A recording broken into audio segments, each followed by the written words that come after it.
La scène miniature is a duo for Piccolo and Cello. There was a period in my life where it hasn't actually left, but I've been quite obsessed with Albert Camus' L'Étranger and his novel, and actually all of his works. But rereading that novel 20 years after I had read it as a teenager, I was just struck at how incredibly present and direct and striking all the imagery was. It's a very short novel. But in that novel, one of the most important points is at the end of the first part of the book, where he goes to the beach and there's this scene where he kills the stranger and so forth. That whole scene begins with this very interesting point. It's the only point in the whole book where we have music reference. And the stranger's friend is playing some sort of twisted flute and can only get 3 notes out of it, and just repeating these and trying to play them. And as the scene progresses, this flute player gets more and more intense with this. And that, when I thought about that, the whole piece kind of fell into place. And so I wanted to start with Piccolo. I started with these 3 notes. One of them is a quarter tone flat, but it's not a fingering that is possible on the Piccolo.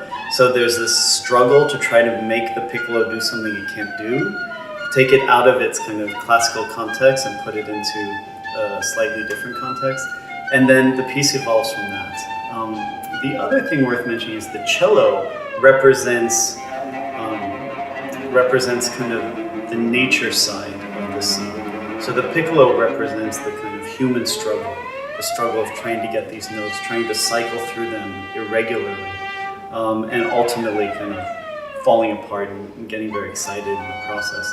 The cello depicts kind of these seagull sounds and depicts the ocean sounds with these huge scratch tones and everything else.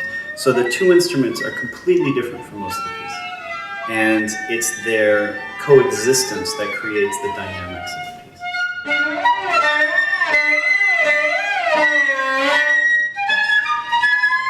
The quarter tones are tricky on the piccolo because unlike the flute, you don't have open holes. So on the flute you can, and the same thing with like bending the pitch. So on the flute you can slide your fingers off the open holes. So it's a little tricky with the piccolo doing that because you don't have that option to do that. So it is a lot of embouchure changes and then also just experimenting with different kinds of fingerings, what sounds best.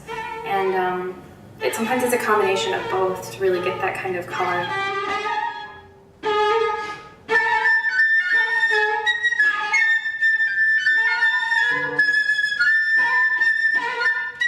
The timbres and ranges are pretty extreme. Piccolo versus cello. If it were a battle, I think she would win, definitely. But yeah, I mean, I guess there are some places in the piece where we are supposed to blend our sounds, and that would be in places maybe when you're in the lower register, and I have kind of a ponticello, glassy sort of sound. But there are other parts of the piece where I think it's really meant to sound very different.